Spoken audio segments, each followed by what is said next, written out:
हाँ, तो हिंदी साहित्य की सीरीज़ कंटिन्यू चल रही है।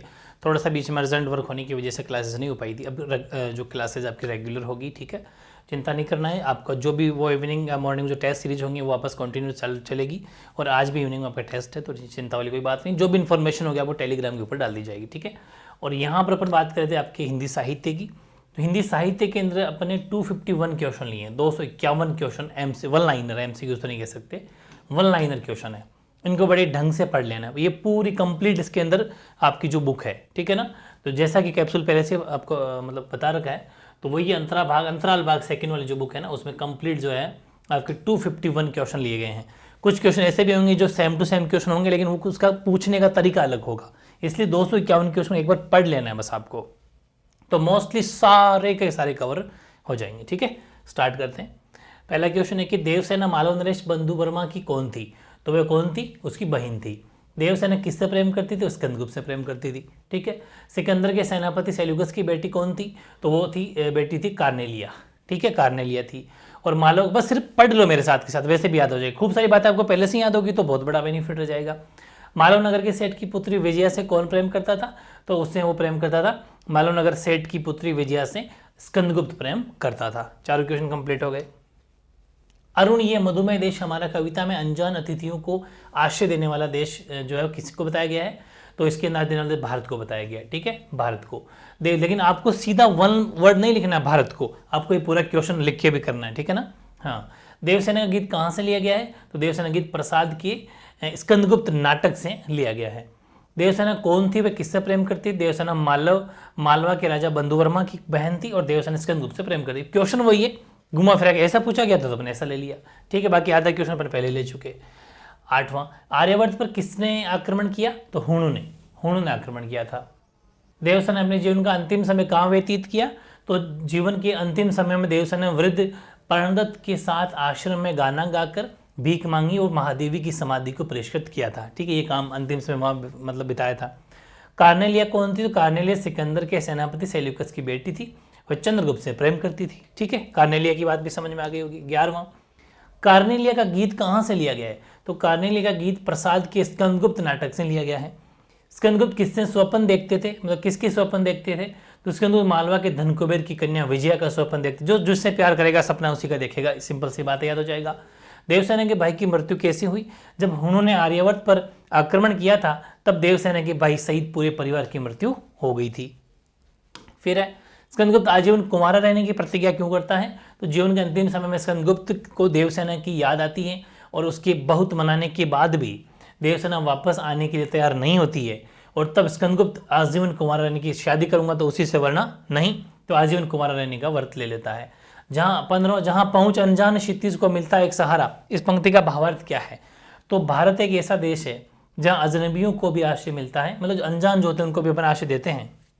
कवि का भारत की विशालता का वर्णन किया है, या पक्षियों को न केवल आश्रय दिया जाता है बल्कि बाहर के लोगों को भी सम्मानित किया जाता है, जैसे कि तिब्बती शरणार्थी अपन पढ़ते रहते हैं। तो सारी क्वेश्चन बहुत इंपॉर्टेंट क्वेश्चन है। अगले हम क्वेश्चन 16, देवसेना ने क्या प्रतिज्ञा की, देवसेना प्रतिज्ञा, भाई की मृत्यु के पश्चात देवसेना ने भाई के स्वप्न को पूरा करने के लिए राष्ट्र सेवा की प्रतिज्ञा की थी, राष्ट्र सेवा की प्रतिज्ञा ली थी। कविता में आए दुर्बल पद बल और हारी होड़ में निहित आशय व्यक्त करें, तो दुर्बल पद बल में निहित आशय देवसेना के बल की शक्ति को प्रदर्शित करता है। होड़ लगाई में निहित आशय देवसेना का प्रेम के प्रति समर्पण को दर्शाता है। 2 शब्द है, देखो, दुर्बल पद बल, इसका तो मतलब है देवसेना के बल की शक्ति को प्रदर्शित करता है, ये वाला वर्ड तो। और फिर है होड़ लगाई, इसका मतलब है देवसेना का प्रेम के प्रति समर्पण को दर्शाता है, ठीक है, होड़ लगाई। ये दोनों का अर्थ अलग अलग है। 18वां, सॉरी ये रिपीट हो गया क्या, 17वां बाद में 18वां होना चाहिए था, कोई बात नहीं, एक एग्जैक्ट क्वेश्चन प्लस ही मिल रहा है, कम तो है नहीं। देवसेना का गीत किस कवि द्वारा रचित है, देवसेना का गीत छायावती महाकवि जयशंकर प्रसाद। तो जहां जहां पर प्रसाद लिखा हुआ है, आप चाहो तो जयशंकर प्रसाद पूरा भी लिख सकते हो। जयशंकर प्रसाद की किस प्रसिद्ध नाटक से कार्नेलिया का गीत लिया गया है, तो वो लिया गया है चंद्रगुप्त नाटक से, ठीक है। देवसेना का गीत कविता में किस भाव को प्रमुखता मिली है, तो कविता में निराशा व वेदना के भाव को प्रमुखता मिली है। 20वां, देवसेना का गीत किसके माध्यम से कहा गया है, तो देवसेना का गीत प्रकृति और मनुष्य के संबंधों के माध्यम से कहा गया है। 21वां, देवसेना अपने जीवन में किन से विदा लेती है, तो देवसेना अपने जीवन के भावी सुखों, आशाओं व आकांक्षाओं से विदा लेती है। अरुण ये मधुमेह देश हमारा कविता को किस रूप में प्रस्तुत किया गया है, तो भारतवर्ष की विशिष्टता है पहचान के रूप में प्रस्तुत किया गया है। ठीक है, ये ध्यान रखना, ये तो ऐसे ही प्रिंट हो गया।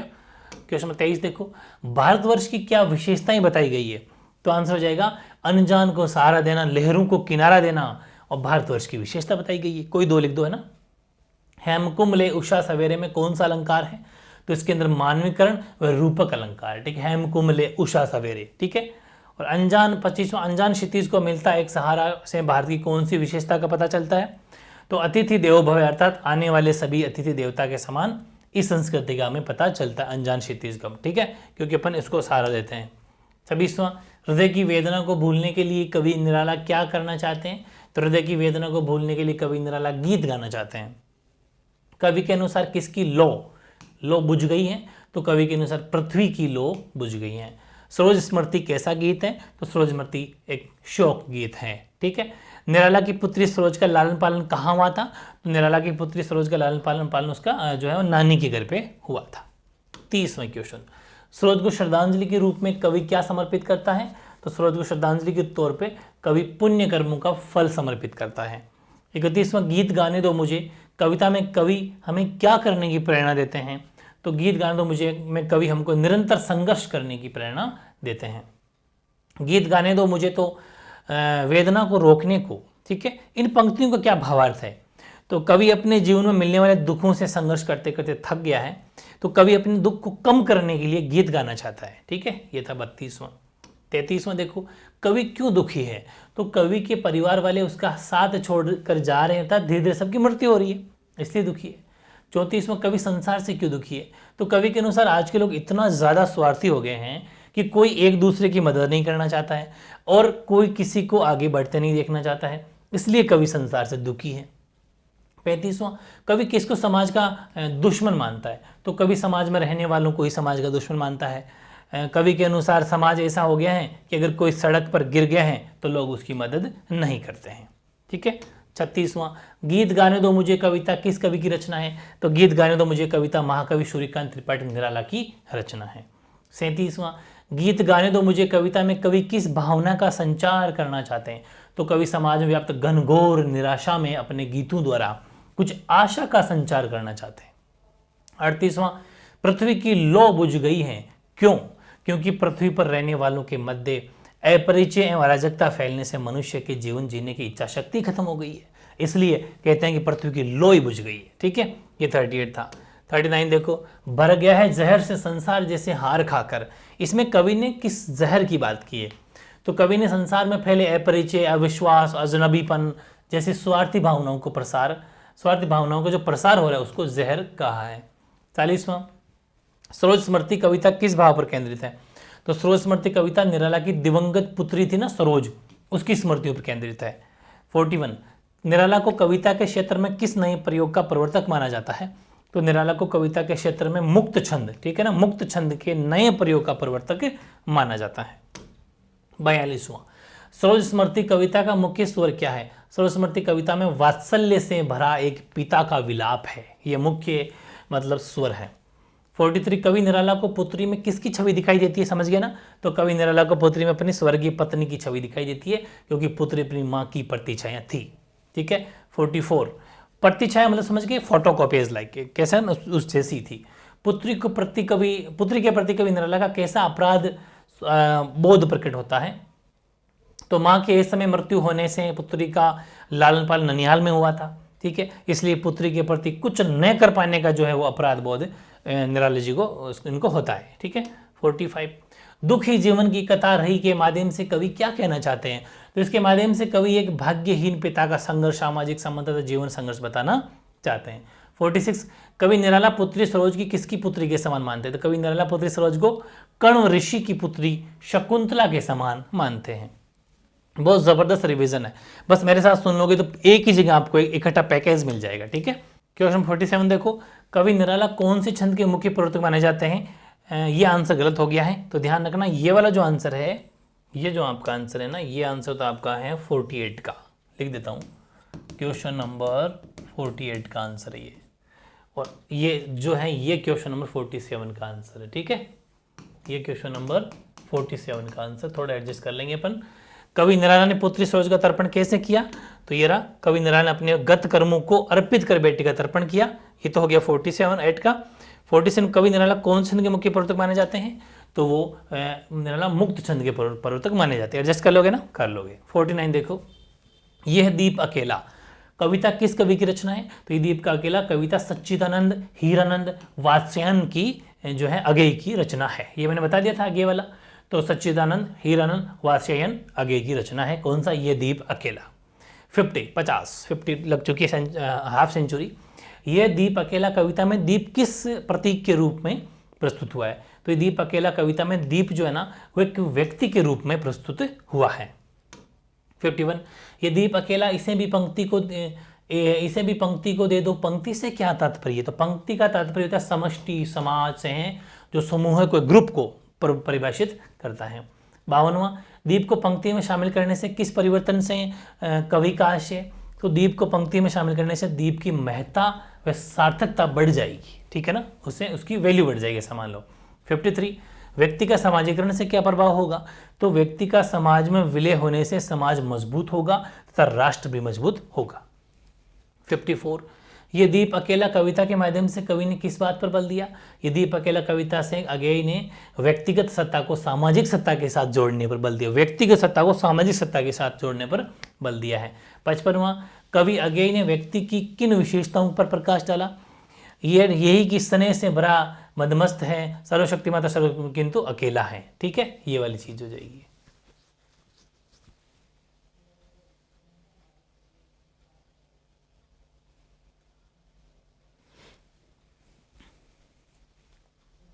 तो इसका आंसर हो जाएगा कि ऐसे चाहो तो एक लाइन लिख सकते हो कि कवि अगेय ने व्यक्ति की इन्हीं विशेषताओं को किया है कि यही कि वह स्नेह से भरा मदमस्त है, सर्वशक्तिमान तथा सर्वगुण संपन्न किंतु अकेला है। इस अकेला का मतलब समझ रहे हो आप? क्योंकि इंसान अकेला है, कोई उसका साथ नहीं देता परिस्थिति में, क्योंकि सब लालची मोह माया में फंसे हुए हैं।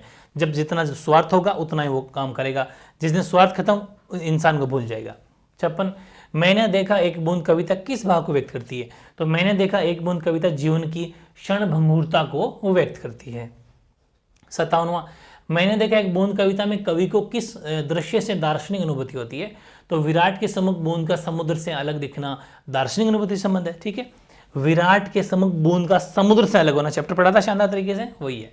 58 मैंने देखा एक बूंद कविता के माध्यम से कवि ने किस जीवन मूल्य को प्रतिष्ठापित किया है? तो कविता के माध्यम से कवि ने जीवन में क्षण के महत्व को प्रतिष्ठापित किया है। 59 कवि ने समुद्र को किसका प्रतीक बताया है? तो कवि ने समुद्र को परम ब्रह्म परमात्मा का प्रतीक बताया है। अब लो 60वां ये दीप अकेला कविता अगेय के किस काव्य संग्रह से ली गई है? तो दीप अकेला कविता अगेय के बावरा अहिरी काव्य संग्रह से ली गई है। 61 दीपक और पंक्ति किसके प्रतीक हैं? तो दीपक और पंक्ति व्यक्ति समाज के प्रतीक हैं। 62 मैंने देखा एक बूंद कविता अगेय के किस काव्य संकलन से संकलित है? तो मैंने देखा एक बूंद कविता अगेय के अरि ओ करुणा प्रभा में एक काव्य संकलन से संकलित है, ठीक है, वेरी इजी। 63 विराट का साथ मिलने पर व्यक्ति कैसा हो जाता है? तो विराट का साथ मिलने से व्यक्तित्व तो विराट का जब साथ मिल जाता है तो व्यक्तित्व शाश्वत हो जाता है। 64 सागर और बूंद किसके प्रतीक हैं? तो सागर और बूंद व्यष्टि समष्टि के प्रतीक हैं। जैसे इकोनॉमिक्स में होती है ना व्यष्टि और समष्टि, वैसे व्यष्टि समष्टि के प्रतीक हैं। ये दीप अकेला कविता में कवि ने दीपक को किसका प्रतीक बताया है? जिसके दीपक को मनुष्य का प्रतीक बताया है। ये दीप अकेला कविता में क्या संदेश दिया गया? तो कविता में मनुष्य की व्यक्तिगत सत्ता को सामाजिक सत्ता से, ये रिपीट क्वेश्चन है लेकिन मैंने कहा ना कुछ क्वेश्चन रिपीट हो सकते हैं, कोई टेंशन बात है, जोड़ने का संदेश दिया, कोई बात नहीं, ठीक है। फिर 67 पंडुबा ये मोती सच्चे फिर कौन कृति लाएगा, इस पंक्ति का भाव क्या है? तो कवि व गोताखोर हैं जो हृदय रूपी समुद्र में डूब कर रचनाओं रूपी मोतियों को खोज कर लाता है। मैंने देखा एक बूंद कविता में कवि का क्या अभिप्राय? इस कविता में अगेय ने समुद्र से अलग होती एक बूंद की जो क्षणभंगुरता है उसकी व्याख्या की है, ठीक है। और 69 ये समाधि ऐसी आग हटीला बिरला सुलगाएगा, पंक्ति का क्या आशय है? तो कवि ने एक गुणवान व्यक्ति की तुलना हवन की लकड़ी से की है। जो हवन में लकड़ी जल जाती है ना, वो उससे की है कि जैसे हवन की लकड़ी जलकर लोगों को लाभ पहुंचाती है, उसी प्रकार एक गुणवान व्यक्ति भी लोगों को लाभ पहुंचाता है। बहुत इंपॉर्टेंट क्वेश्चन है। 70वां, और खाली होता है एक यह शहर। यहाँ शहर शब्द किस नगर के लिए प्रयुक्त है? और खाली, ये शहर यहाँ पर देखो, ये शहर शब्द बनारस नगर के लिए प्रयुक्त है। 71, वसंत के अकस्मात आने से लहर तारा या मुडवाड़ी है मोहल्ले से क्या चलती है? तो वसंत के अकस्मात आने से लहर तारा या मडुवाड़ी है मोहल्ले से धूल भरी आंधियां चलती है। ठीक है। खाली कटोरों में वसंत का उतरना पंक्ति का क्या है? तो खाली कटोरों में वसंत का उतरना, भिखारियों के कटोरे भीख से भर जाते हैं। इस पंक्ति का आशय है कि भिखारियों के कटोरे भीख से भर जाते हैं। 73, बनारस कविता में शहर का जीवन कैसा चलता है? तो बनारस कविता में शहर का जीवन है वो धीमी गति से चलता है। 74, बच्चे ने हिमालय को किस दिशा में बताया? तो बच्चे ने हिमालय को उस दिशा में बताया जिस दिशा में उसकी पतंग उड़ी जा रही है। ठीक है। 75, कवि ने बनारस कविता में किसकी विशेषता का वर्णन किया है? तो कवि ने बनारस कविता में बनारस के गरीबों, नदी घाटों, मंदिरों और गंगा नदी की विशेषताओं का वर्णन किया है। 76, मोहल्लों में धूल क्यों छा जाती है? तो वसंत का अचानक से आगमन हो जाता है और मोहल्ले के हर स्थान पर धूल का बवंडर बनना शुरू हो जाता है, इससे चारों तरफ धूल फैल जाती है। सिंपल। 77, बनारस के भिखारियों का क्या उल्लेख किया गया है? तो वसंत का मौसम आने से वहाँ के भिखारी भी बहुत खुश हो जाते हैं क्योंकि अन्य मौसमों की अपेक्षा इनको इस वसंत के मौसम में अधिक भीख मिलती है। 78, बच्चे का उधर उधर कहना, प्रस्तुत पंक्ति का अभिप्राय स्पष्ट करो।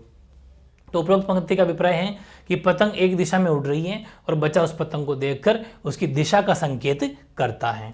79, बनारस कविता किस कवि द्वारा रचित है? तो बनारस कविता केदारनाथ सिंह के द्वारा रचित है। बनारस कविता का वर्ण विषय क्या है? तो बनारस कविता में बनारस के सांस्कृतिक वैभव के साथ ठेठ बनारसीपन, ठेठ बनारसी मतलब बिल्कुल बनारसीपन, एकदम डिट्टो लोकल है ना, देसी, उसका भी उस पर प्रकाश डाला गया है। 81, बनारस कविता में बनारस के कौन से दर्शनीय चित्र प्रस्तुत किए गए हैं? तो बनारस में गंगा के घाट, मंदिर, जलती चिताएं, पूजा करते लोग, मंदिर घाटों पर जलने वाले दीप, मंत्र आदि का वर्णन हुआ है। 82, बनारस शहर से कौन सी मिथकीय आस्था जुड़ी है? यही कि काशी और गंगा के सानिध्य से मृत्यु प्राप्त व्यक्ति को मोक्ष की प्राप्ति होती है, ये वाली जो मिथकीय आस्था जुड़ी हुई है। 83, कवि के अनुसार बनारस कैसा है? तो गंगा में बंधी नाव, मंदिर घाटों पर जलते दीप, न बुझने वाली चिताग्नि और हवन धुआं, यही रूप बनारस है, ऐसा ही बनारस है। बनारस कविता के आधा खाली आधा भरा शहर से क्या मतलब है? तो धार्मिक व सांस्कृतिक जीवंता से भरा शहर तथा मृत्यु के आवागमन से खाली शहर से तात्पर्य इनका ये आधा खाली आधा भरा शहर है। ठीक है। 85, बनारस के व्यक्ति अपने कार्य को किस प्रकार पूर्ण करते हैं? तो बनारस के सब लोग धीरे धीरे कार्य करते हैं और उन्हें भागम भाग या किसी प्रकार की कोई जल्दबाजी बिल्कुल भी नहीं है। 86, धीरे धीरे होने की सामूहिक लय से कवि का क्या आशय है? तो कवि के अनुसार बनारस के लोग जब सभी कार्य धीरे धीरे करते हैं तब लगता है कि सभी सामूहिक संगीत की लय पर कार्य, जैसे सामूहिक संगीत गाते हैं ना, एक स्वर से स्वर मिलाते जाते, कोई भी आगे नहीं निकलता, आराम से धीरे धीरे गाते रहते हैं, तो ऐसा लगता है कि सामूहिक संगीत की लय चल रही हो। ठीक है। 87, कभी सही सांझ बिना सूचना के, इस कविता कवि अचानक क्या बुलाना चाहता है? तो संध्या समय बनारस का दृश्य अत्यंत मनोरम व सजीवतापूर्ण होता है मंदिरों में घाटों पर होने वाली आरतियों के कारण। इस वजह से वो कवि सही सांझ बिना सोचना के कवि अचानक है वो क्यों बुलाना चाहता है? क्योंकि ऐसा होता है कि संध्या जब शाम होता है तो बनारस का दृश्य बिल्कुल मनोरम और सजीवतापूर्ण हो जाता है क्योंकि मंदिरों पर होने वाली जो आरतियाँ वगैरह होती है तो उस टाइम, इसलिए। ठीक है। 88, कटोरों में वसंत का उतरना से क्या आशय है? तो वसंत दुखी व मस्ती का पर्याय है। भिखारियों के खाली कटोरों में जब सिक्के चमचमाते हैं तब उनके मुख पर खुशी का छलकना वसंत का उतरना है। ठीक है। तो यह है वसंत का उतरना। दिशा कविता का वर्ण विषय क्या है? तो दिशा कविता का वर्ण विषय बाल मनोविज्ञान को, यानी कि चाइल्ड एजुकेशन साइकोलॉजी जो होती है उसको चित्रित करना है। बच्चे के लिए उसका यथार्थ क्या है? तो बच्चे के लिए उसका यथार्थ लक्ष्य ही उसका यथार्थ है। तो लक्ष्य, ठीक है, लक्ष्य उसका यथार्थ है। 91, दिशा कविता में कवि किससे कुछ सीखने के लिए कहते हैं? तो कई बच्चों के सरल सहज ज्ञान से सीखने को कहते हैं। 92, दिशा कविता में बच्चे ने हिमालय को किस दिशा में बताया? तो बच्चे ने अपनी उड़ती हुई पतंग की दिशा में हिमालय को बताया। तो ये रिपीट क्वेश्चन, तो कुछ क्वेश्चन ऐसे होंगे घुमा फिरा के, लेकिन आपको रिवीजन हो जाए। क्वेश्चन डिफरेंट तरह से पूछे गए क्वेश्चन है ना, आंसर सेम होते लेकिन क्वेश्चन अलग तरह से पूछा गया तो आंसर तो वही होगा, इसलिए अपन को लेना भी जरूरी है। कवि बच्चे की बताई दिशा अनुसार हिमालय होना क्यों स्वीकार करते हैं? तो कवि बच्चे के बाल सुलभ संज्ञान पर मुग्ध होकर स्वीकार कर लेते हैं क्योंकि वो बच्चा है और बाल मग्न अपन बच्चों की बात मान लेते हैं। 94, बनारस शहर की 3 विशेषताएं लिखो। तो ये भारत के सबसे पुराने शहरों में से एक है, एक बात तो ये। और ये बनारसी साड़ियों के लिए विश्व प्रसिद्ध बनारसी साड़ियाँ वेरी फेमस है। और बुद्ध का पहला प्रवचन सारनाथ में हुआ जो बनारस के करीब है। ये 3 मेन खास बातें। 95 एक कम, इस कविता के आधार पर आज़ादी मिलने के बाद ईमानदार लोग कैसा हो गया है? तो एक कम कविता के आधार पर आज़ादी मिलने के बाद ईमानदार लोग गरीब व लाचार हो गए हैं। 96 हाथ फैलाकर रोटी मांगने वाले भिखारी को कवि ने क्या माना है? तो हाथ फैलाकर रोटी मांगने वाले भिखारी कवि ने ईमानदार व लाचार माना है। ठीक है। 97 क्योंकि ईमानदार इसलिए कि वो चोरी करके नहीं खा रहा है, ठीक है, मांग के खा रहा है वो चीज़ है। और दूसरी बात वो लाचार भी है, बेचारा है, करे तो क्या करे। 97 युधिष्ठिर के पुकारने पर भी विदुर कहाँ चले गए? तो युधिष्ठिर के पुकारने पर विदुर घने जंगल में चले गए। 98 सत्य कभी दिखता है कभी ओझल हो जाता है, क्यों? तो सत्य कभी दिखता है कभी ओझल हो जाता है क्योंकि वह परीक्षा लेता है, ठीक है ना, परीक्षा लेता है। 99 व्यक्ति के दृढ़ निश्चय की परीक्षा कौन लेता है? तो व्यक्ति दृढ़ निश्चय की परीक्षा लेता है सत्य। अभी रिपीट क्वेश्चन है सेम टू सेम, लेकिन पूछा अलग तरह से गया है, इसको अलग तरह से पूछा। अलग परीक्षा का मतलब कहते हैं ना, अभी आपने सुना होगा कि यार बड़ी परेशानी चल रही है, तो आप क्या कहते हो? अरे यार ऐसा टाइम है, हमारी परीक्षा चल रही है, मतलब भगवान हमारी परीक्षा ले रहे हैं, जल्द हम ठीक हो जाएंगे, वो चीज़ें हैं। 100वां कवि ने कब से लोगों को आत्मनिर्भर, माला माल और गतिशील होते देखा है? तो कवि 1947 के बाद लोगों को आत्मनिर्भर, माला माल और गतिशील होते देखा, क्योंकि 1947 के बाद हम आज़ाद हो गए थे, तो वो है। 101 सेंचुरी लग चुकी है भाई। 101 कविता एक कम से कवि का क्या अभिप्राय है? तो कविता एक कम के माध्यम से कवि ने स्वातंत्रोत्तर भारतीय समाज में प्रचलित हो रही जीवन शैली को रेखांकित किया है। 102 कवि के अनुसार अमीर लोगों ने अमीर बनने के लिए क्या किया? तो कवि के अनुसार अमीर बनने की होड़ में लोगों ने अपने स्वाभिमान तक को बेच दिया, ठीक है, ये तो रियलिटी है। 103 कविता एक कम का वर्ण विषय क्या है? तो इस कविता में कवि ने भ्रष्टाचारी लोगों की निंदा की है और जिन लोगों की धोखाधड़ी और गलत तरीकों से धन अर्जित किया है उनकी भी निंदा की है। 104 हाथ फैलाने वाले व्यक्ति को कवि ने ईमानदार क्यों कहा? तो कवि ने हाथ फैलाने वाले व्यक्ति को ईमानदार कहा है क्योंकि अगर वह अमीर होता तो इस तरह हाथ फैलाकर भीख नहीं मांगता। 105 एक कम कविता के रचयिता कौन? तो वह है विष्णु खरे। 106 एक कम कविता के माध्यम से कवि क्या कहना चाहते हैं? तो एक कम कविता में कवि ने स्वतंत्रोत्तर भारतीय समाज में फैली विपन्नता और भ्रष्टाचार में से पनपी अमीरी को व्यक्त किया है। 107 आज़ादी के सेनानियों ने आज़ाद भारत के लिए कैसी कल्पना की है? तो सबने सोचा था कि देश खुशहाल होगा, अमीरी गरीबी में कोई भेद व अंतर नहीं होगा और सभी सम्मान का जीवन जिएंगे, ये सोचा था। 108 एक कम कविता में जनता का मोहभंग होने का क्या कारण है? आपसी विश्वास, भाईचारा और सामूहिकता का स्थान धोखाधड़ी और भ्रष्टाचार ने लिया है, इसलिए मोहभंग हो गया है। 109 कवि गरीबों व वंचितों के लिए कैसी दृष्टि रखता है? तो कवि स्वयं को भ्रष्ट माहौल में असमर्थ पाते हुए गरीबों व वंचितों के प्रति सहानुभूति का भाव रखता है। 110 110 सत्य कविता में कवि ने किन संदर्भों को आधार बनाया है? तो सत्य कविता में कवि ने पौराणिक संदर्भों एवं पात्रों को आधार बनाया है। 111 देखो 111 सत्य कविता में किन पौराणिक पात्रों का वर्णन हुआ है? तो सत्य कविता में पांडवों के बड़े भाई युधिष्ठिर व सत्यवाग विदुर का वर्णन हुआ है। 112 सत्य कविता में कवि क्या प्रतिष्ठापित करना चाहते हैं? तो कवि मेहता को ऐतिहासिक परिप्रेक्ष्य में स्थापित करना चाहते हैं। जो भी मेहता है ना, उसको ऐतिहासिक परिप्रेक्ष्य में स्थापित करना चाहते हैं कवि सत्य कविता में, ठीक है, मेहता समझते हैं इंपॉर्टेंस। 113 सत्य कविता में कवि अनुसार सत्य के बदलने का आधार क्या है? तो सत्य वस्तु रूप स्थिति घटनाओं पात्रों के आधार बदलता रहता है, ठीक है, बिल्कुल सही बात है। स्थिति घटनाएं जैसी होगी, अलग अलग पात्रों के अकॉर्डिंग जो सत्य वो चेंज होता रहता है, सही बात है, अकॉर्डिंग टू टाइम। 114 सत्य कविता का संदेश क्या है? यही कि सत्य के प्रति संशय का विस्तार होने के बावजूद ये हमारी आत्मा की आंतरिक शक्ति है, ठीक है, सत्य। 115 वर्तमान सामाजिक जीवन में सत्य की पहचान और पकड़ मुश्किल क्यों है? तो बदलते हालात और मानवीय संबंधों में निरंतर हो रहे परिवर्तनों से सत्य की पहचान में पकड़ बहुत मुश्किल है।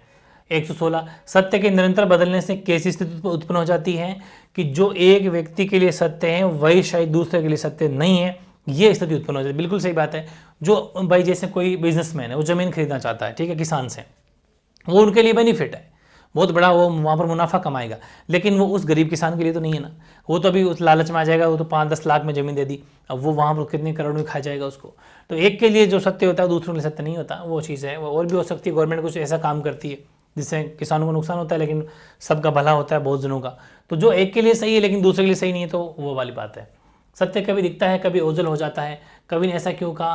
क्योंकि आज सत्य का कोई एक स्तर, रूप या आकार पहचान नहीं है, इसलिए कभी दिखता है कभी छुप जाता है, ओझल हो जाता है।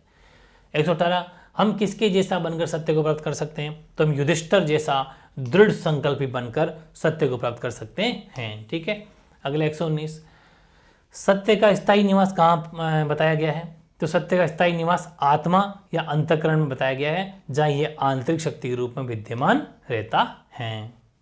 120 कवि ने स्वयं को लाचार, कामचोर और धोखेबाज क्यों कहा है? तो कवि ने स्वयं को लाचार, कामचोर और धोखेबाज कहा है क्योंकि उसको पता है कौन बेईमान है कौन ईमानदार है, फिर भी ये सब जानकर भी वह कुछ नहीं कर पाता है। ठीक है।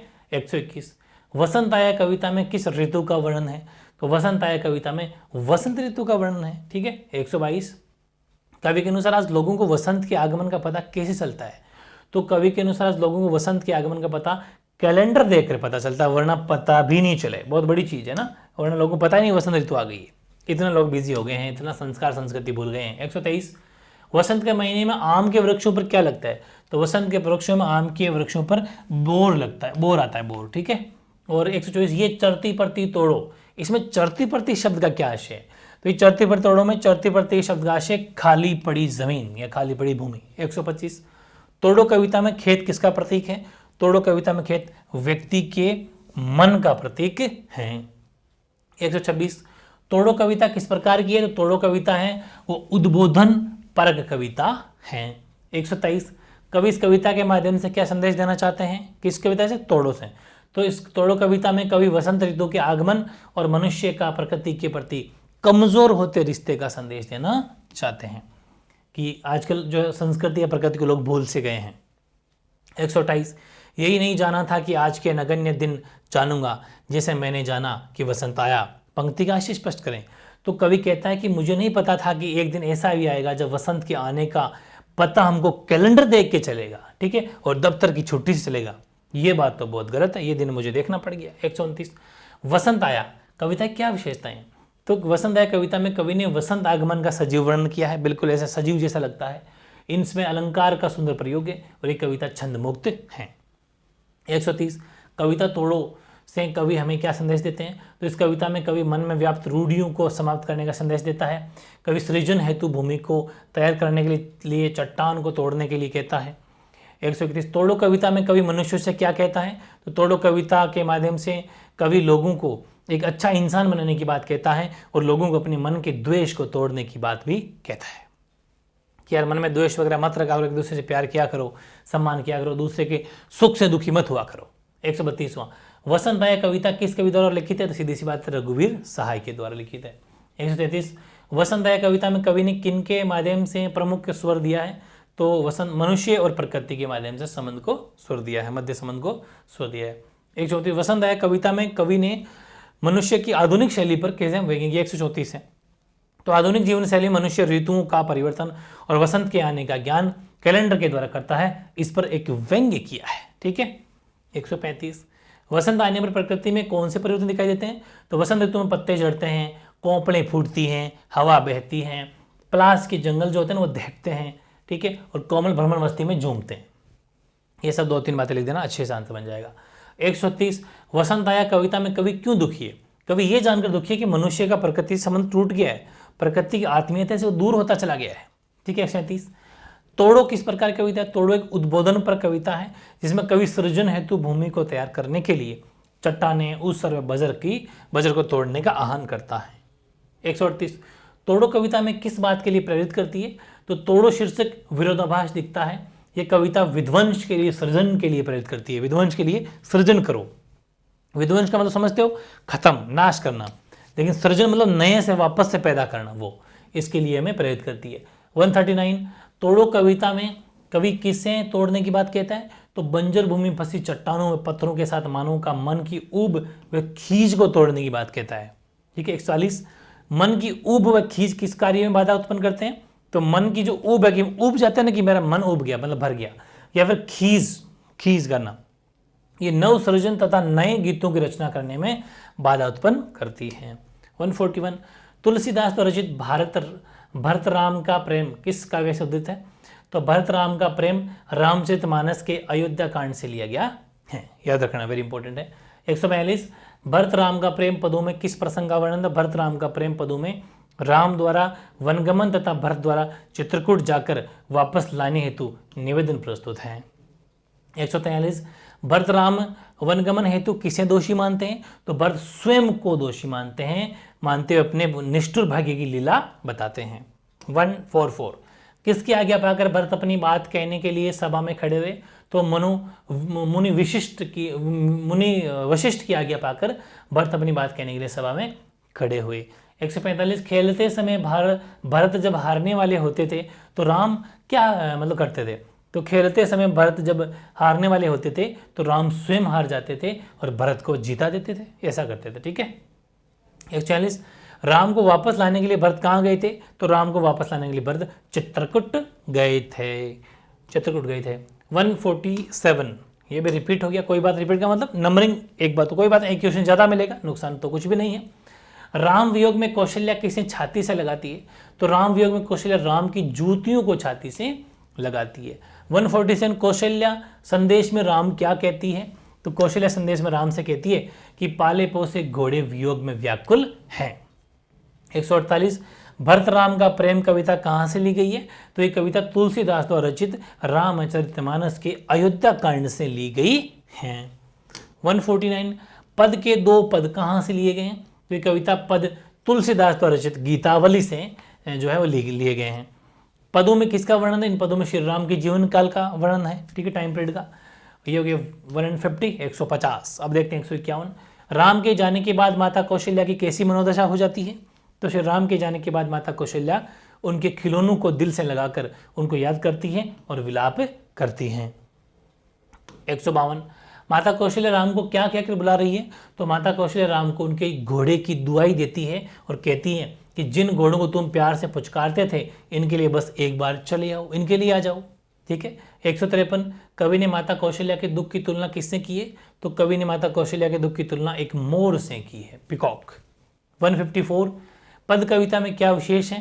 तो इस कविता में करुण रस है, इसका व्यंश अवधि मिश्रित ब्रज भाषा में लिखित है और इस कविता में अनुप्रास तथा उपमा अलंकारों का भी सुंदर प्रयोग किया गया है। 155 भरत ने किन 2 उदाहरणों से माता को कुमाता नहीं माना है? तो देखो, कोदो अर्थात जंगली घास से उत्तम धान उत्पन्न नहीं हो सकता और काले घोंगे से मोती नहीं मिल सकता, ये 2 उदाहरण लिए थे, ठीक है, वेरी इंपॉर्टेंट है, याद रखना। 156 भरत ने प्रभु श्री राम के स्वभाव की कौन सी विशेषता बताइए? तो ये बताइए कि श्री राम तो अपराधी पर भी क्रोध नहीं करते, इतने सॉफ्ट है। बचपन में भरत का मन नहीं तोड़ते थे तथा स्वयं हार कर भरत को खेल में जीता देते थे, ठीक है। 157 गीतावली के पदों में किस प्रसंग का वर्णन प्रस्तुत है? तो गीतावली के पदों में माता कौशल्या का राम के प्रति वात्सल्य प्रेम का वर्णन है। ये तो था अपना 157, तो कोई बात नहीं, 1-2 जो रिपीट हो गए थे वो 160, 1-2 कम हो गए, 58, 59, तो 2 पीछे रिपीट हो गए थे, उनकी भरपाई हो गई, ऐसा मान लो। 160 माता कौशल्या राम की किन वस्तुओं को देखकर उनका स्मरण करती है? तो माता कौशल्या श्री राम के बचपन के जो छोटे छोटे धनुष्मान हैं और जो छोटी जूतियाँ उनको देखकर स्मरण, उनकी याद करती रहती है। 161 माता कौशल्या किस बहाने श्री राम को एक बार पुनः बुलाना चाहती है? तो राम द्वारा पाले गए घोड़ों की करुणा स्थिति को बताकर उन्हें देखने बुलाना चाहती है ताकि स्वयं भी मिल सके, ये एक बहाना हो गया। 162 माता कौशल्या को राम वनगमन का स्मरण होते ही उनकी कैसी स्थिति हो जाती है? तो माता कौशल्या को स्मरण होते ही वे चीतू में बनी आकृति के समान जड़वत हो जाती है, ठीक है ना। 163 देखो, माता कौशल्या की जड़वत स्थिति की साम्यता किससे दर्शाई गई है? तो माता कौशल्या की जड़वत स्थिति उस मोरनी के समान बताई गई जो प्रसन्न होकर नृत्य करते हुए अचानक अपने पैरों को देखकर खड़ी हो जाती है। 164 महाकवि तुलसीदास की प्रसिद्ध कृतियों के नाम बताओ, कोई 2-4 बता देना। रामचरितमानस है, विनय पत्रिका है, कवितावली है, दोहावली है, कृष्ण गीतावली है, ठीक है। 165 तुलसीदास के गुरु का नाम बताओ। तो तुलसीदास के गुरु का नाम था नरहरि दास। क्या नाम था? नरहरि दास था। 166 जननी निरखती बान धनुहिया, बार बार डर नैनी लावती प्रभुजू के ललित पनहिया। पंक्तियों में भावार्थ बताओ। तो माता कौशल्या श्री राम के खेलने वाले धनुष बाण को देखती है और उनकी सुंदर छोटी छोटी ज्योतियों को अपने हृदय और आंखों से बार बार लगाती है। 161 रानी नागमती किसके वियोग से व्याकुलता है? तो वो राजा रतन सेन के वियोग से व्याकुल है। 168। बारहमासा में नागमती का वियोग वर्णन किस माह से प्रारंभ हुआ था? तो बारहमासा में नागमती का वियोग वर्णन अगहन माह से प्रारंभ हुआ था। 169। अगहन मास में नागमती अपने प्रिय को संदेश किसके माध्यम से भेजा देती है? तो अगहन मास में नागमती अपने प्रिय को संदेश भंवरे और कोए के माध्यम से भिजवाती हैं। 170। नागमती रूपी वियोगी पक्षी के लिए शीतकाल कैसा बन गया है? तो नागमती रूपी वियोगी पक्षी के लिए शीतकाल शिकारी पक्षी जो होता है ना, बाज बन गया है। 171। फागुन महीने में सखियां क्या कर रही है? तो फागुन महीने में सखियां चांचरी नृत्य कर रही है। तो कौन सा? चांचरी नृत्य कर रही है। 172। कविता बारहमासा में नागमती कितने माह के वियोग का वर्णन करती है? तो नागमती 4 माह का वर्णन करती है। बारहमासा कविता कहाँ से ली गई है? तो बारहमासा कविता मलिक मोहम्मद जायसी रचित महाकाव्य पद्मावत के नागमती वियोग खंड से ली गई है। 174। इस कविता में किसका वर्णन किया गया है? तो इस कविता में राजा रत्नसेन के वियोग में जो संतृप्त रानी है नागमती, उसकी विरह व्यथा का वर्णन किया गया है। और नागमती वियोग खंड में साल के विभिन्न महीनों के वियोग का भी वर्णन किया गया है। 175। कवि बारहमासा में नागमती के जिन 4 महीनों के वियोग का वर्णन का नाम बताओ? तो वह है अगहन, पूस, माघ और फागुन, ये 4 महीने। ठीक है। और 176। जो दीपक बाती से कवि का क्या अभिप्राय है? तो कवि नागमती के वियोग को बताते हुए कहता है कि नागमती विरह की आग में दीपक की भांति जल रही है, अर्थात उसका वियोग पल पल जल रहा है। बारहमासा कविता में विशेष क्या है? तो इस कविता में रानी नागमती की वेदना का वर्णन किया गया है। इसमें वियोग रस है और इस कविता में कवि की काव्यात्मक, लयात्मक तथा भावानुरूपता का वर्णन है। 178। जायसी द्वारा लिखित बारहमासा जो है वो किस काव्य से लिया गया है? तो बारहमासा जायसी कृत पद्मावत प्रबंध काव्य से लिया गया है। और बारहमासा की पदों का वर्ण्य विषय क्या है? तो बारहमासा के पदों का जो वर्ण्य विषय, पदों में नायिका नागमती के विरह का वर्णन है, जिसमें शीत ऋतु के 4 महीने जो भी पीछे अपन देखा था उनका क्रम पूर्वक वर्णन किया गया है। 180। प्रस्तुत पदों में वर्णित भंवरे और कौवे के काले होने का क्या कारण बताया गया है? तो देखो इसमें हो जाएगा कि नायिका नागमती अपने पति के विरह में जल रही है, जिससे उठने वाले धुएं के कारण भंवरा और कौवा काले हो गए हैं। ऐसा मतलब एक एग्जाम्पल के तौर पर दिया गया है। 181। व्रय सचान भवे तन चांडा पंक्ति में किस स्थिति को प्रकट किया गया है? तो बाज मृत शरीरों का भक्षण करते हैं, लेकिन ये नागमती के शरीर को विरह रूपी बाज जीते जी खा रहे हैं, अत्यधिक पीड़ादायक है ये। ठीक है। 182। जानू सेज हिमंचल बूढ़ी से क्या आशय? तो पोष महीने की शीत ऋतु का वर्णन है, जिसमें शैया मानो बर्फ से ढकी हो जैसा प्रतीत होती है। 183। नायिका अपने शरीर को जलाकर राख को प्रियतम के मार्ग में बिखेरने की इच्छा क्यों व्यक्त करती है? तो ताकि जीते जी जिसे प्रिय का स्पर्श नहीं मिला, मृत्यु के पश्चात उसके पदचरणों का स्पर्श जरूर मिल जाए, यह है। ठीक है। 84। सूरज जडाई लंक दिसी तापा, इससे क्या तात्पर्य है? तो पौष महीने की भयंकर शीत में सूर्य की जाकर लंका की दिशा अर्थात दक्षिण में स्वयं को तपने लगा है, ये इसका तात्पर्य है। बारहमासा के वर्णित पदानुसार किस महीने में दिन छोटे और रातें बड़ी होने लगती है? तो मार्गशीर्ष यानी कि अगहन का मतलब होता है मार्गशीर्ष, माघ का महीना। इस महीने में रातें बड़ी और दिन छोटे होने लगते हैं। 186। चकई निशी बिछुरे दिन मिला है, हो निशी बासर बिरह कोकिला पंक्ति में नागमती की तुलना किससे की गई है? तो नायिका नागमती की तुलना कोयल से की गई है, जो प्रिय के विरह में रात दिन पीहू पीहू करती हैं, तथा चकई तो रात बीतने के बाद सुबह प्रिय से मिल लेती है। ये बात वेरी इंपॉर्टेंट है। 187। जायसी की प्रमुख कौन कौन सी काव्य करती हैं? तो पद्मावत है, ठीक है, मलिक मोहम्मद जायसी, पद्मावत उन्हीं की लिखी हुई है, और अखरावट है और आखिरी कलाम है, ये सब कुछ प्रमुख हैं। 188। महाकवि जायसी किस मार्ग के कवि माने जाते हैं? तो ये प्रेम मार्गी शाखा के कवि सर्वश्रेष्ठ कवि माने जाते हैं। ठीक है, प्रेम मार्गी शाखा के सर्वश्रेष्ठ कवि। 189। सूफी प्रेमाख्यान का सर्वश्रेष्ठ प्रबंध काव्य कौन सा माना जाता है? तो जायसी द्वारा लिखित पद्मावत सूफी का सर्वश्रेष्ठ प्रबंध काव्य माना जाता है। 190।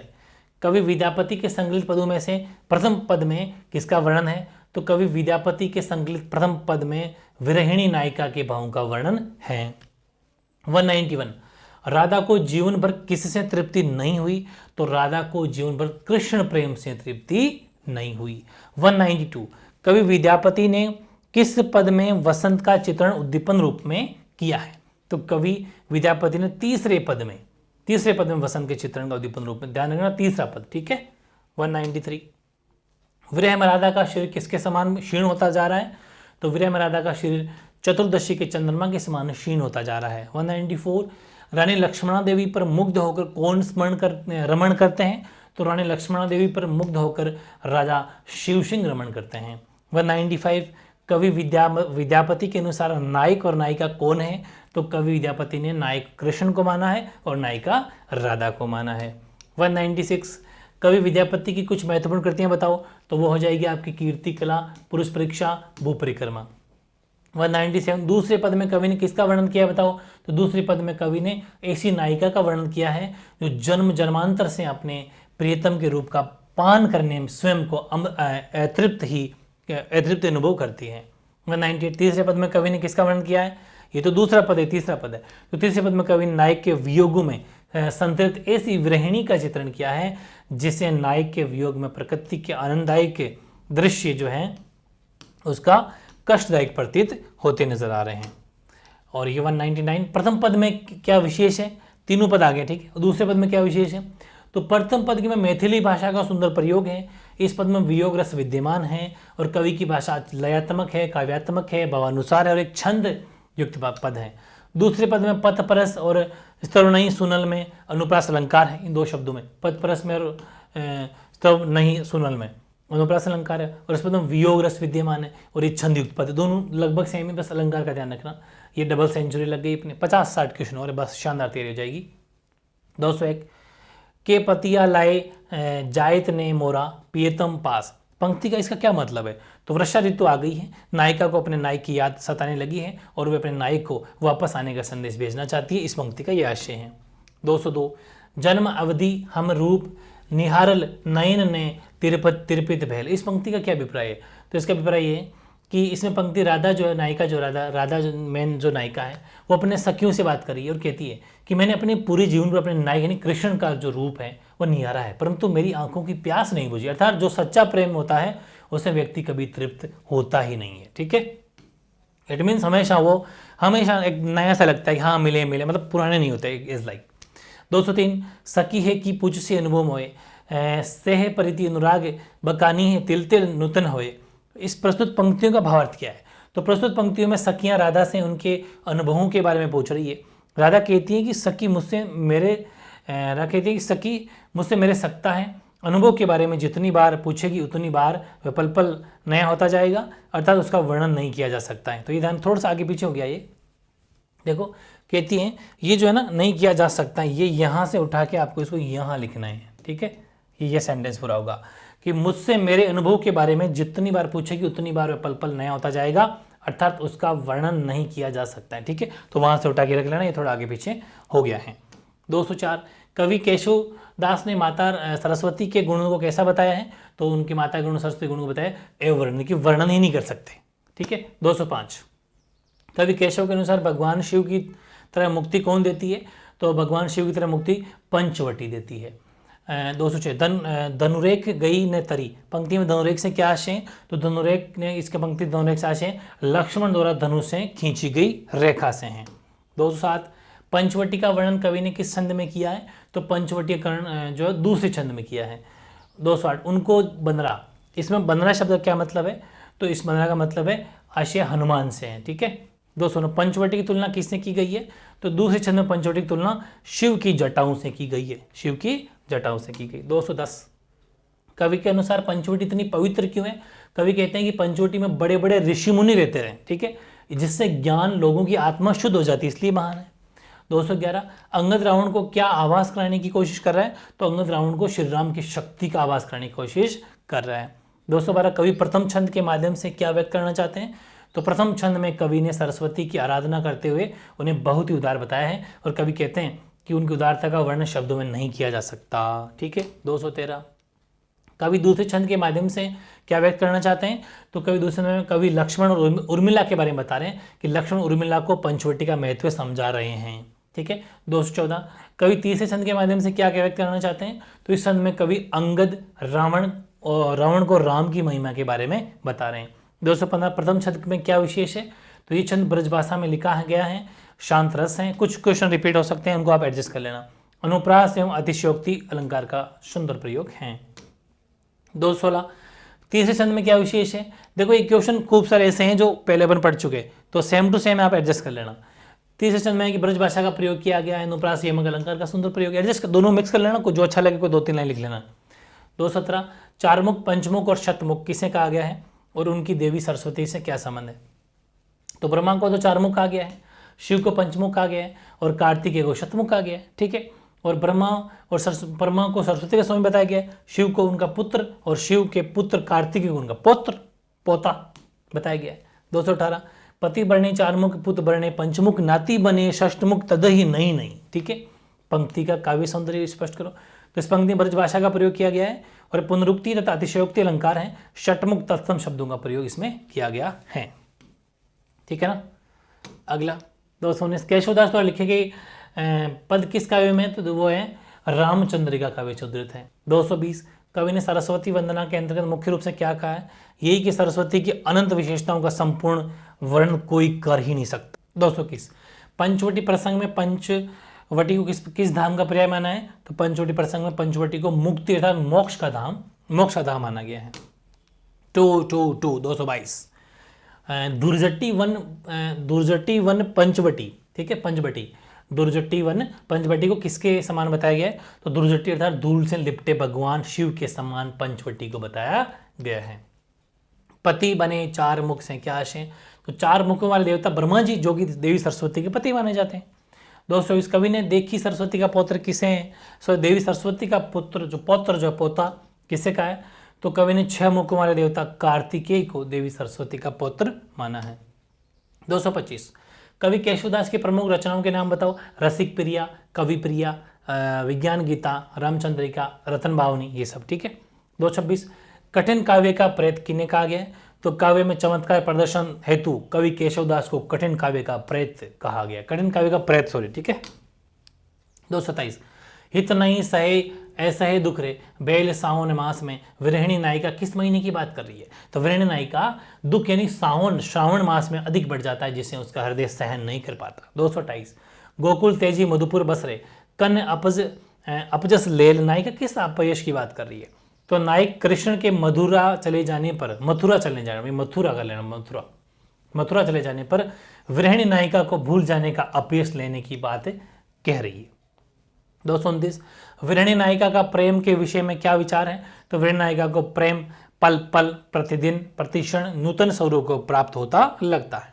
230 कोयल और भंवरे के मधुर गान को सुनकर नायिका क्या करती है, तो नायिका को विरह में कोयल और भंवरे के में मधुर गान कटु प्रतीत होते हैं इसलिए अपने कान बंद कर लेती है। 231 नायिका के सौंदर्य के क्षण क्षण दुर्बल होने पर किसकी उपमा की गई है, तो नायिका का सौंदर्य पूर्णमासी का चंद्रमा की भांति है जो प्रतिदिन घटता है। 232 धरती पर बैठी हुई नायिका उठ क्यों नहीं पाती है, तो प्रिय के वियोग में विरहिणी नायिका कृष्णता एवं दुर्बलता के कारण खड़ी नहीं हो पाती हैं। 233 कवि घनानंद की प्रेमिका कौन थी, तो वो थी सुजान। कवि घनानंद के प्राण किस में अटके थे, तो वो थे प्रेमिका के दर्शन की लालसा में अटके थे। संयोग काल में नायिका के गले का हार कैसा लगता है, तो नायिका के गले का हार पहाड़ जैसा लगता है। 236 प्रिय सुजान की निष्ठुरता का वर्णन कवि ने किस कविता में किया है, तो वो निष्ठुरता का वर्णन दूसरे सवैया में किया है, कविता के दूसरे सवैया ने उसमें किया है। कवि का हृदय रूपी प्रेम पत्र किसने बिना बाँचे टुकड़े टुकड़े करके फेंक दिया, तो कवि का हृदय रूपी प्रेम पत्र प्रिया सुजान ने बिना बाँचे टुकड़े टुकड़े करके फेंक दिया, ठीक है। 238 संकलित कविता में कवि घनानंद के कितने कवित और सवैये दिए हैं, तो इस कविता में कवि घनानंद के 2 तो कवित हैं, 2 ही सवैये हैं, ठीक है, ध्यान रखना। 239 प्रथम सवैया में कवि ने किसका वर्णन किया है, तो प्रथम सवैया में कवि ने संयोग और वियोग की स्थितियों का वर्णन किया है। 240 दोनों कविता में किस अलंकार का प्रयोग है, तो दोनों कविता में अनुप्रास व श्लेष अलंकार का सुंदर प्रयोग है। 241 कवि प्रथम कवित किसको संबोधित करके लिखते हैं, तो प्रथम कवित में कवि ने अपनी प्रेमिका सुजान को संबोधित करके लिखा है। 242 कवि क्यों दुखी हैं, तो उनकी प्रेमिका ने कहा था कि वह उनसे मिलने आएगी लेकिन वह कभी वह कोई जवाब नहीं दे रही है और नहीं अपने आने को संदेश दे रही है, ना तो कोई मैसेज कर रही है व्हाट्सएप पे इंस्टाग्राम पे कहीं कुछ तो करे, लेकिन वो कुछ भी नहीं कर रही है और ना मिलने के आ रही है ना फ़ोन रिसीव कर रही है। 243 कवि घनानंद को ऐसा क्यों लगता है कि उनके प्राण निकलने वाले हैं, तो कवि घनानंद को अपने प्रेम का कोई इलाज नहीं दिखाई देता है, इसलिए उनको ऐसा लगता है कि उनके प्राण अब तो निकलने वाले ही हैं। 245 दोनों कविता में विशेष क्या है, तो प्रथम कविता में करुणा रस और दूसरे में करुण रस और दूसरे में श्रृंगार रस है, तो दोनों में ब्रज भाषा का प्रयोग है। 246 कवि मौन होकर क्या देखना चाहता है, तो कवि मौन होकर देखना चाहते हैं कि प्रेमिका कब तक उनके इस मैसेज का जवाब देगी। रिप्लाई नहीं दे रही है, सीन आ रहा है, मैसेज सीन हो गया है, फिर भी रिप्लाई नहीं देगी। कवि को विश्वास है कि उनका मौन ही उनके प्रेमिका की चुप्पी का जवाब है, बस उनका मौन रहना मान लो जवाब है। 247 दूसरे सव्य में कवि ने किसका वर्णन किया, दूसरे सव्य में कवि को यह दुख है कि उसने अपने हृदय के सभी प्रेम भाव से लिखे पत्र जो प्रेमिका को भेजे थे वे उसने पढ़े नहीं और टुकड़े टुकड़े फेंक दिए। यार कम से कम पढ़ तो लेती, ठीक है, चाहे नोई कह देती। 248 घनानंद प्रमुख किस काल की कवि माने जाते हैं, तो घनानंद रीत काल के रीतिमुक्त या स्वच्छंद काव्य धारा के प्रमुख कवि माने जाते हैं। घनानंद निम्बार्क संप्रदाय से दीक्षित है, ठीक है, संप्रदाय का याद रखना, निम्बार्क संप्रदाय था इनका। 249 घनानंद की रचनाओं में सुजान कौन है, तो प्रेमी घनानंद के लिए सुजान उनकी प्रेमिका थी तथा भक्त घनानंद के लिए सुजान श्री कृष्ण का एक नाम है। और 250 घनानंद के व्यक्त पदों में नायिका का कैसा स्वरूप प्रकट हुआ है, तो घनानंद की नायिका हठीली है, माननीय और गर्वयुक्ता है, जो घनानंद के प्रेम की पीर को अनदेखा करती हैं। और आज का लास्ट क्वेश्चन 251 आनाकानी आरसी निहारिबो करोगे कोलो, पंक्ति में आरसी से क्या तात्पर्य, तो आरसी का अर्थ होता है दर्पण या कांच से है, या नायिका दर्पण देखने के बहाने इधर उधर देखकर समय व्यतीत करती है। तो एक छोटा सा प्रयास है कि आप इतनी सारी हिंदी साहित्य पढ़ते हो तो टाइम वेस्ट हो जाता है, लेकिन अगर ये 251 क्वेश्चन एक बार अच्छे से देख लोगे तो 100% आप बहुत अच्छा रिवीजन हो जाएगा। जिसको आते हो उनके भी रिवीजन है, जिसने अभी तक नहीं पढ़ा हो इकट्ठे मिल गए। ये मुश्किल से 40-45 मिनट की क्लास है, इसको बड़े ध्यान से अगर आपने देख ली 40-45 मिनट 251 क्वेश्चन नॉन स्टॉप, बस एक बार मोटा मोटी देख लो। एग्जाम जाने से पहले कम से कम 4 से 5 बार पढ़ के, 3 बार तो पढ़ ही लेना, ज़्यादा टाइम नहीं है ना, तो अगर इसको 3 बार, ये ईमानदारी से 3 बार आपको इसको रिवीजन करके जाना है, 100% आपकी जो है एग्जाम के क्वेश्चन इन्हीं में से आ जाएंगे, ठीक है। घूम फिर के क्वेश्चन इन्हीं में से आना, बहुत बढ़िया क्वेश्चन है, पूरी बुक इसके अंदर आ गई है, ठीक है ना। तो ये था आपके वन लाइनर का 251 क्वेश्चन का कैप्सूल, ठीक है, ओके।